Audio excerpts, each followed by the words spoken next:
Welcome to this circle. Each of you, as you take your place in this circle, we each have a place here. We gather in the ways our ancients have gathered, in this configuration where we are not in any sense of hierarchy, where we are in the mutuality and equality of the circle.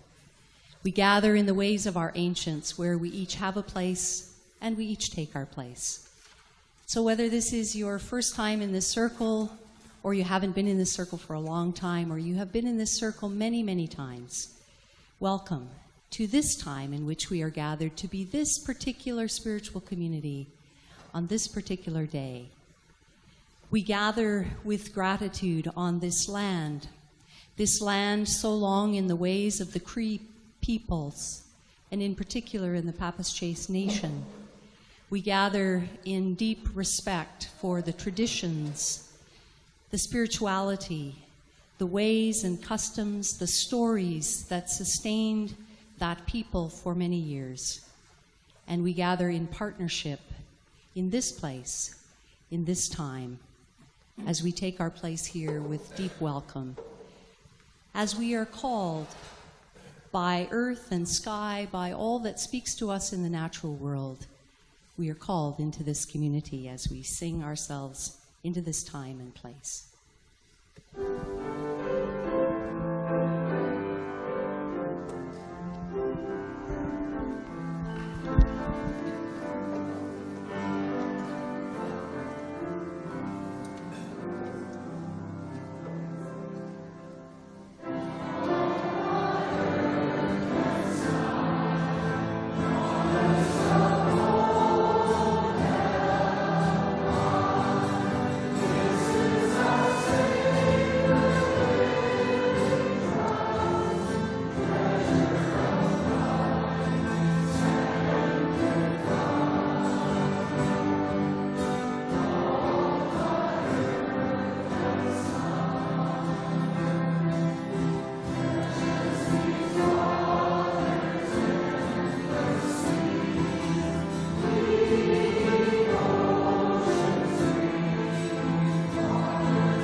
We call ourselves together with these words that focus us and center us on this time in which we are gathered with each other.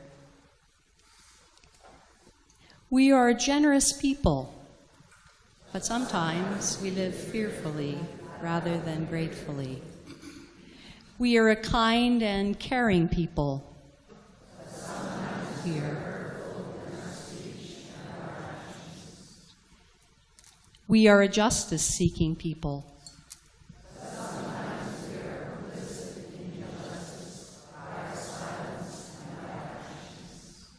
We are a compassionate people.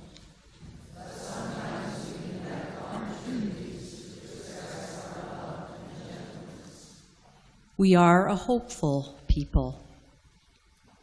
But sometimes despair overwhelms us, and we can't see a way through. We are a people who seek to live our highest values and bring the best of our humanity to all the circles in which we live.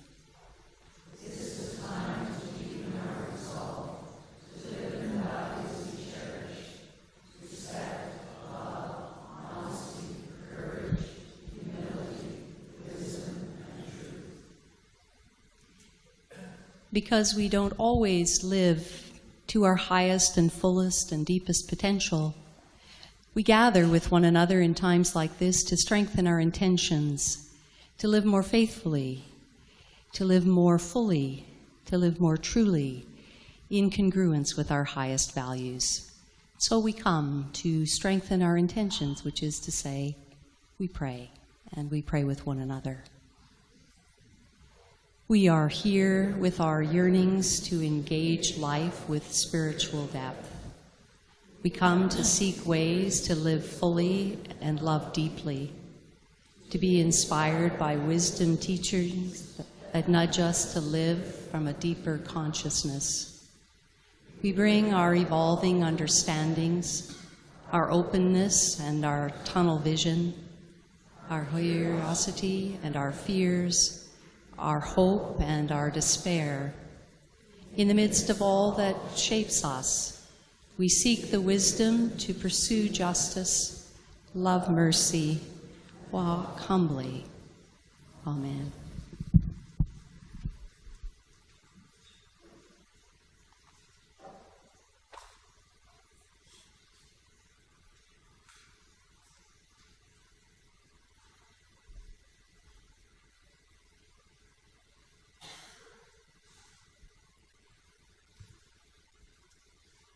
We come in search of light, and we come to share light.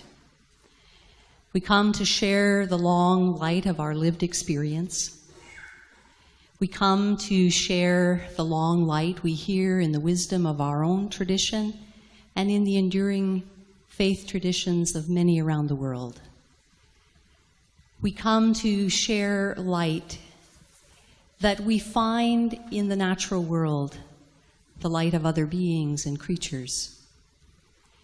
We come seeking light, that we might know how to live with these times, that we might know how to live in hope and not in despair. We come seeking the light of this new day, opening to its fullness and its potential.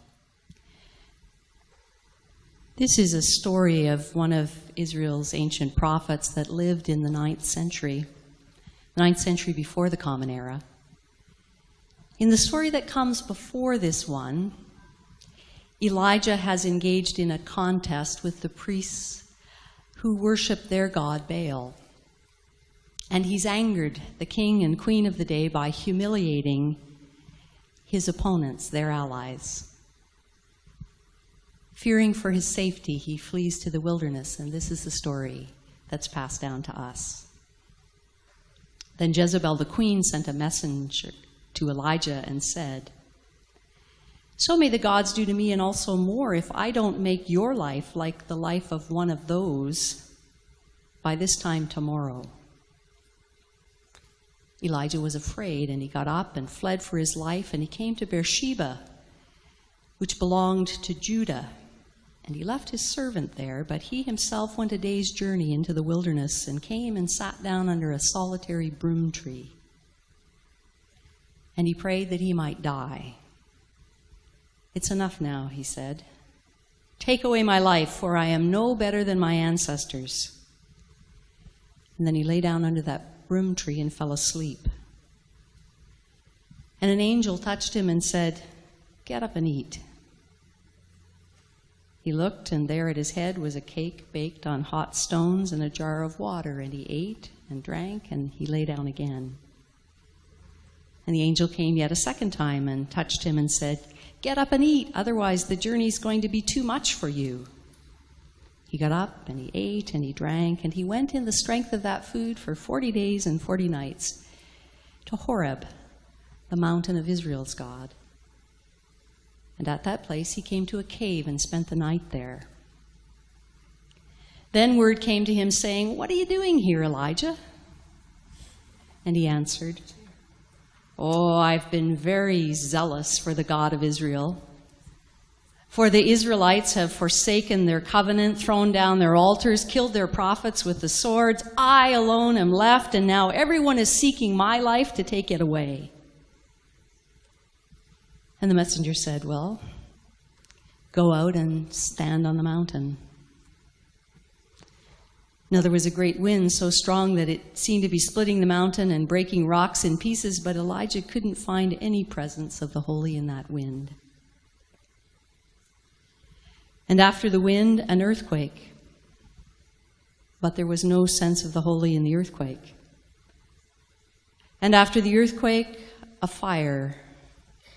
But there was no divine presence for him in the fire. And after the fire, a sound of sheer silence. When Elijah heard that, he wrapped his face in his cloak, and he went and he stood at the entrance of the cave, and a voice came to him saying, "Elijah, what are you doing here? Return to Damascus. There's much for you to do there, and there you will appoint the one who will come after you. So go now and be on your way." This is a legendary tale of a favorite prophet of ancient Israel.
From the great poet Wendell Berry, who declined a position at Yale University to return to the land he loved and to be a farmer in Kentucky.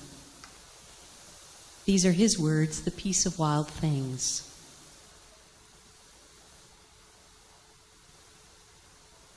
When despair for the world grows in me, and I wake in the night at the least sound in fear of what my life and my children's lives may be, I go and lie down where the wood drake rests in the beauty of the water and the great heron feeds. I come into the peace of wild things who do not tax their lives with forethought of grief. I come into the presence of still water, and I feel above me the day-blind stars waiting with their light.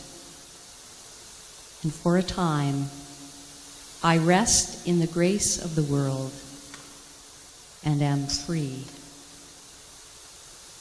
These are the words of one of our great elders and contemporary poets.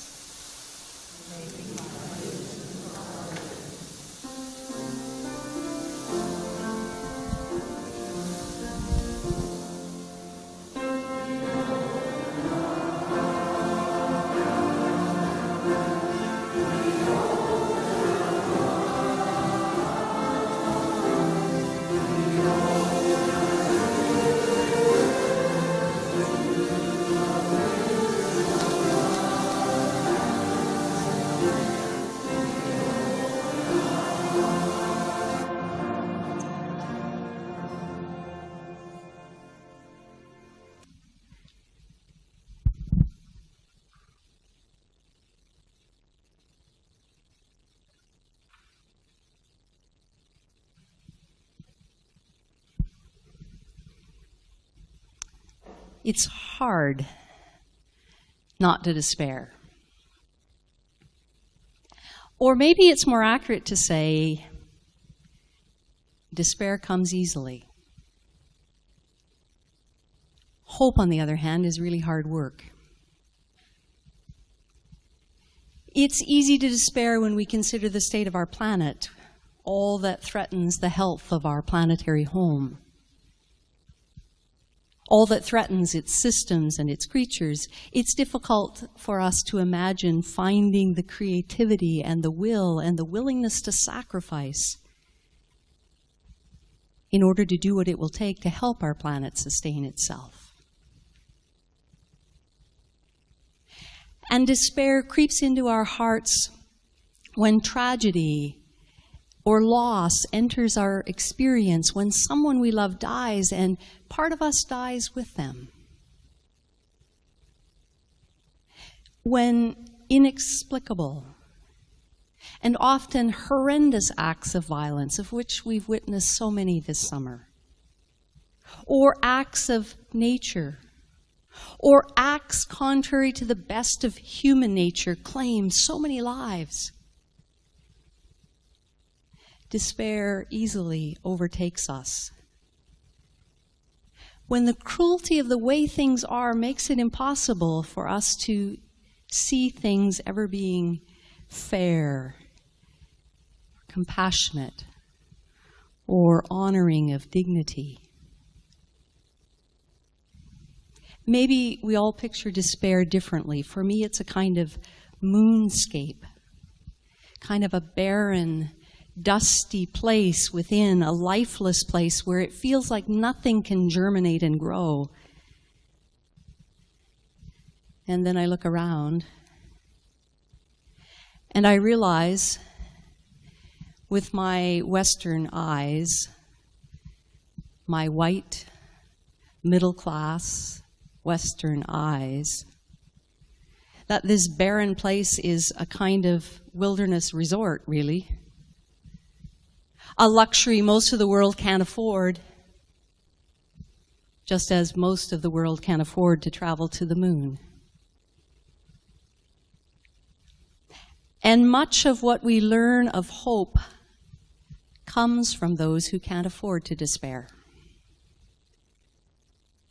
Those in whom the sheer demands of survival, of daily existence, forecloses the possibility of despair.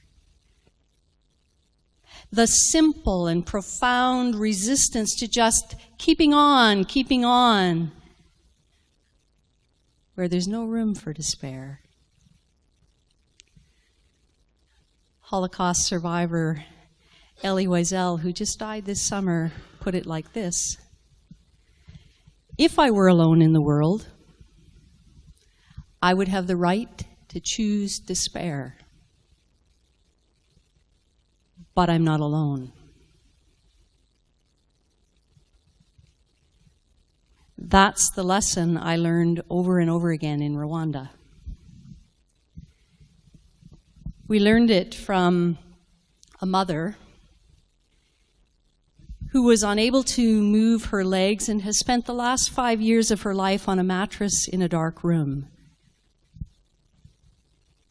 She's joined on her mattress each night by 4 of her children. She's a genocide survivor and a violated widow who's been left with 5 children.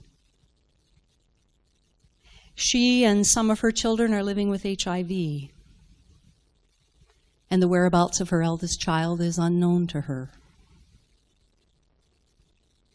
And there seems to be no medical explanation for her paralysis except as her body's response to the trauma that she has experienced in her life. Hunger and insecurity are daily realities. And in her crowded, dark room, there is no room for despair for her or for her children. Because her children live to care for their mother.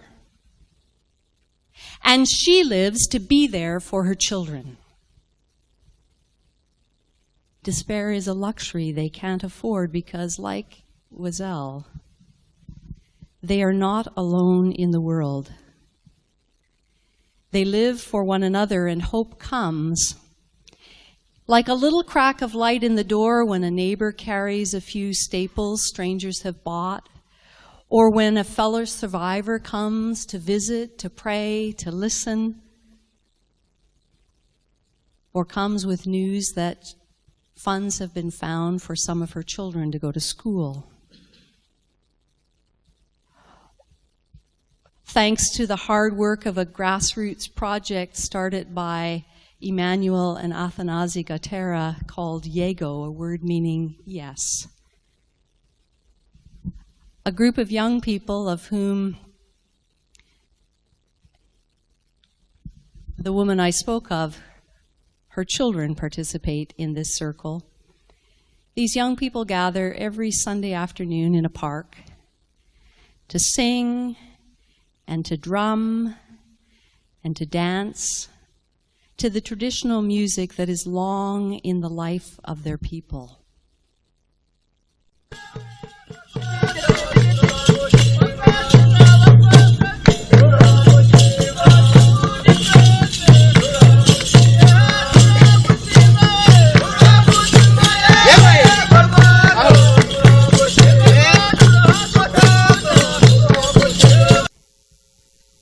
Despair is a luxury these young people can't afford either. Most of them have only one parent. Some of them have none. They live in child-headed households where they care for their younger siblings. They told us their favorite foods were rice and beans. Foods I know they don't get to eat every day.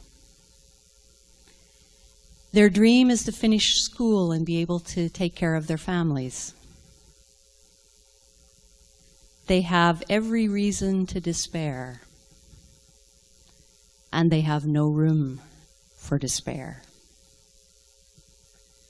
Their parent needs them. Their younger siblings need them. They need one another in this weekly circle they create together, which allows them to escape the desperate realities of their lives for even an hour, and to support each other in the challenges of poverty and disease.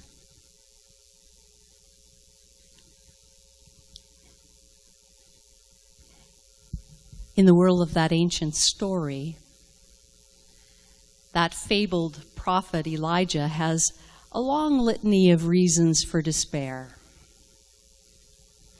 He feels like the world is out to get him. And according to the story, he's right about that. It is. He's a wanted man. He's humiliated the king and the queen, and they have set the bounty hunters loose to find him. And it doesn't much matter to them whether they bring him back dead or they bring him back alive. But Elijah would be happy to save the state the trouble, because for him, his life doesn't feel worth much these days either. In his deepening despair, he's fled to the wilderness, and perhaps subconsciously, in search of the peace of wild things. Finding shade from the sweltering heat under a rare broom tree, we hear his heart's prayer inviting death to deliver him from the hell that his life has become. And you gotta love the way the storyteller casts the divine voice in this drama as the voice of a good Jewish mother. The story says an angel touched him and she said, "Eat something, you'll feel better." And he did, and he did. He did eat, and he did feel better. Attending to those most basic needs was the first work of hope. And once his body recovered some stamina and energy, the story says he began to walk. And for 40 days and 40 nights was the storied distance across the wilderness to the mountain. The Bible's euphemism for a hell of a long time, or whatever seems like forever. or until hell freezes over, whatever comes first, 40 days and 40 nights. And what better therapy for his monkey mind than to walk? Eventually, he finds shelter and sanctuary in a cave.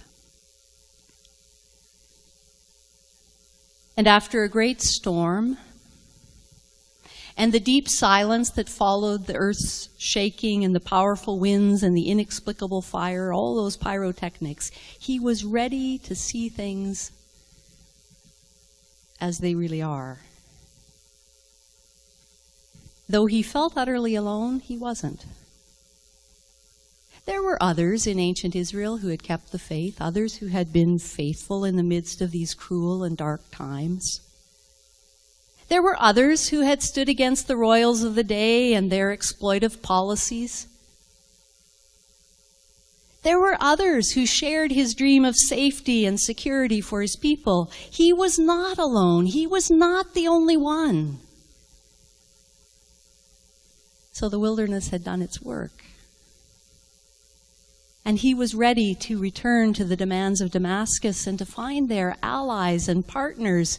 He was ready to find Elisha, who would carry on that prophetic agitation of the establishment long after Elijah was gone.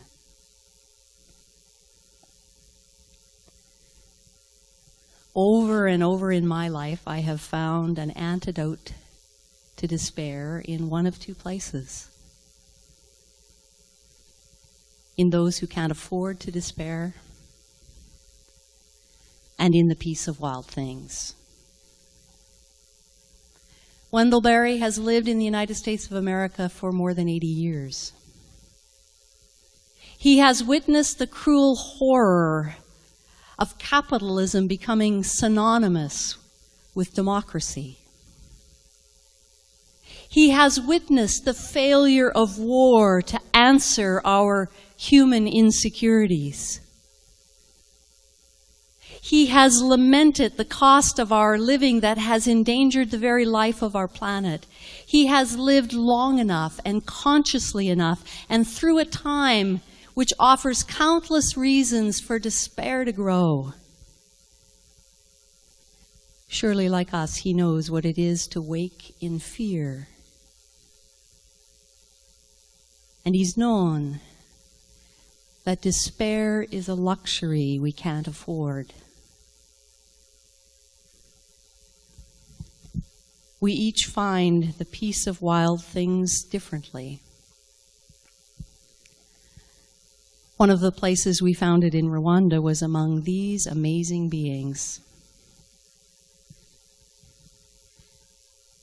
From a dingy motel room right next door to the room where Diane Fossey stayed when she came down from the mountain to town,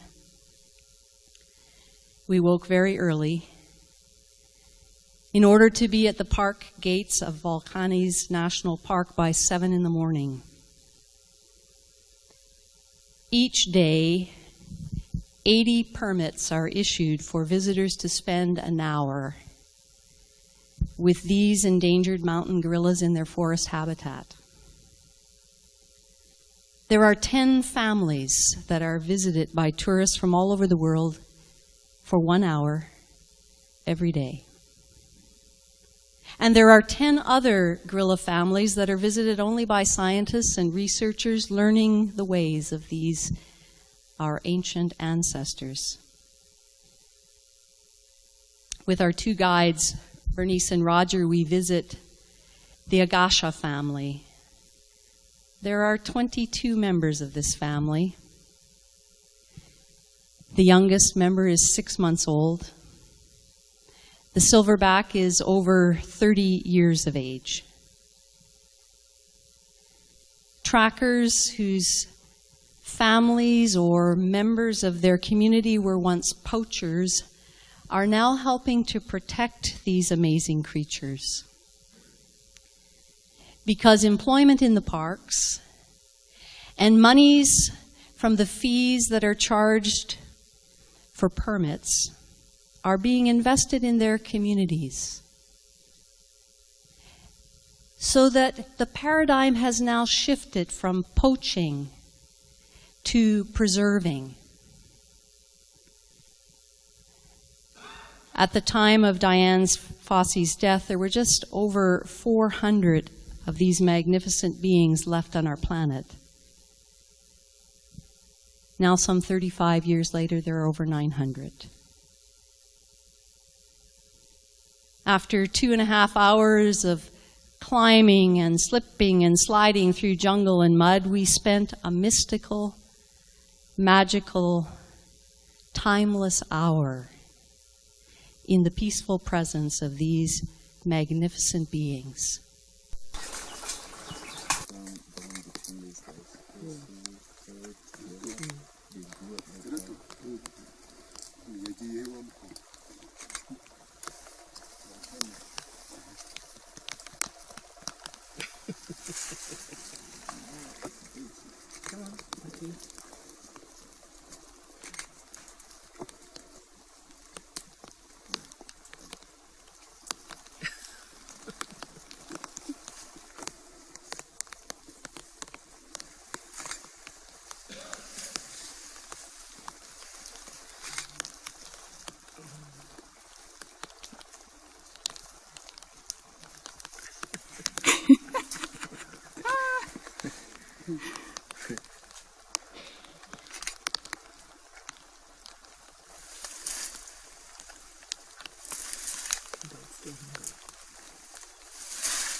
When despair for the world grows in me,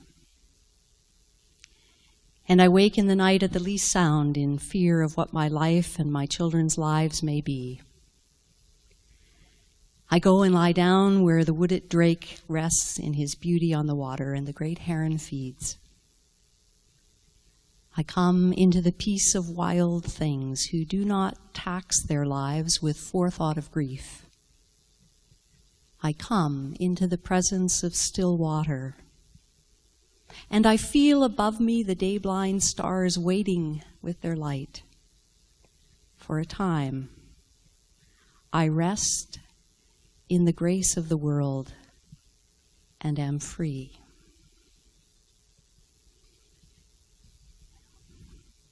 When despair in the world grows in us, we need the company of others. We need the presence of those wild places and those wild beings who will lead us beside still water, who will restore our soul and our hope. It's easy to be sidetracked by despair. It's difficult to live in the grace of hope. But we don't have the luxury to despair because we're not alone on this planet. We have each other, and we still have the peace of wild things.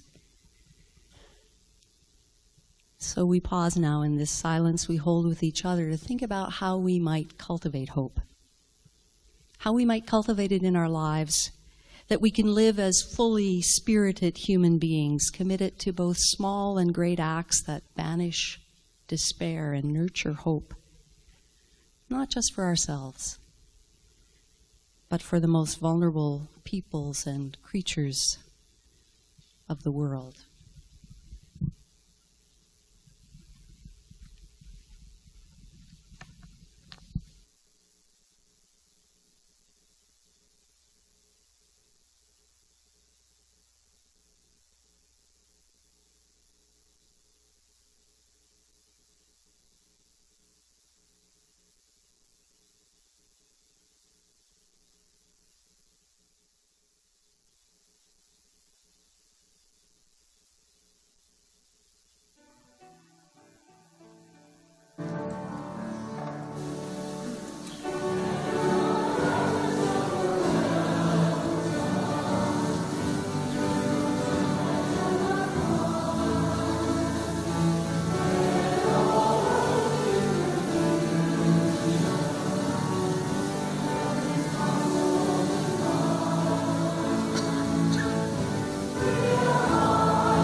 Tables are places where we nurture hope, places of community, of family, of conversation, of negotiation, places of reflection, where we discern values, where we share dreams.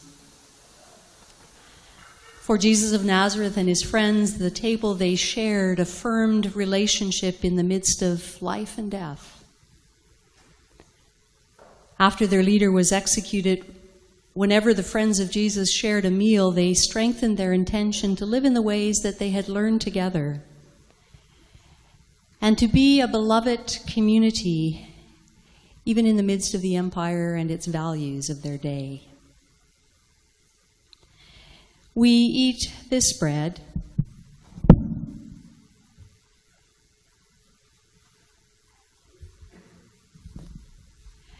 and we drink this cup.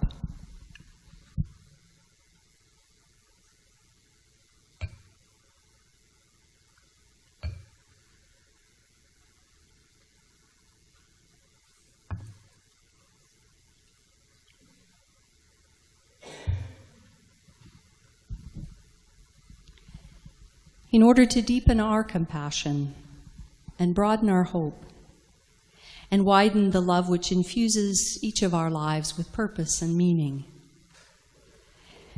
We're fed by bread that began its journey as seed and grew to grain and was harvested and milled and baked, becoming for us a form of energy that satisfies hunger.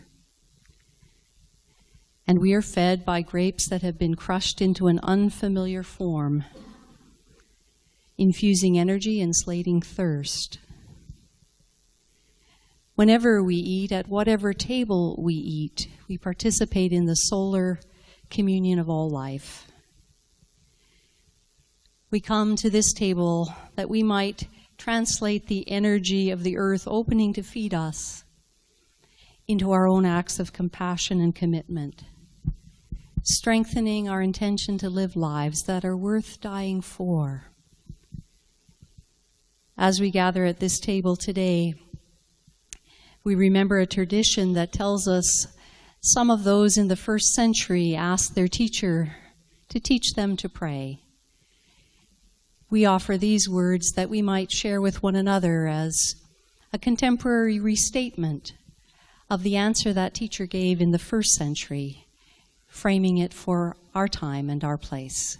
So we offer these words together. We embrace the sacredness of life with awe and reverence, and we commit ourselves to work for a more fair and just world. We seek to live with deep intention that all may have enough for today. May we let go of all the guilt and regret that encumbers us and embrace relationships of trust, offering and receiving forgiveness as a way to freedom. May we live examined lives, inspired to find meaning and purpose in our living, working to transform every challenge into an opportunity to grow and thrive. May it ever be so.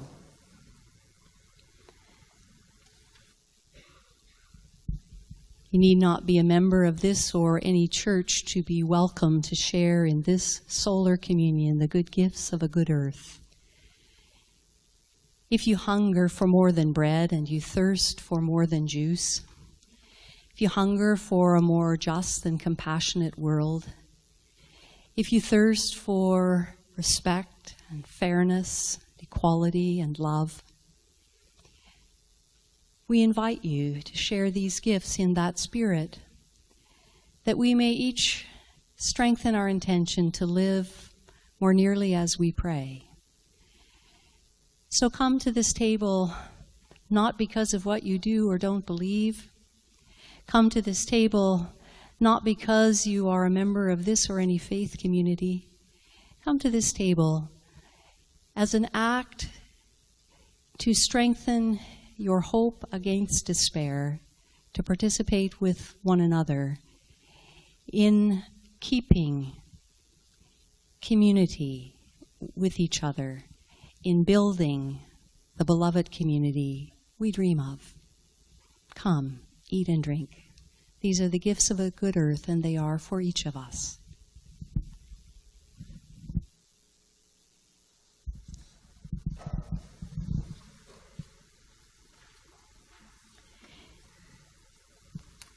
We go in the great light of hope. Hope we find in one another. Hope we find in places of beauty. Hope we find in the stories that inspire us. Hope we find in a myriad of wild things, wild places that speak to each of us differently. We go in the strength of our hope with one another. We go to live the light that is deeply within us. We go because we were born to shine, and we go in the great light of love, into the sacredness that is all around us.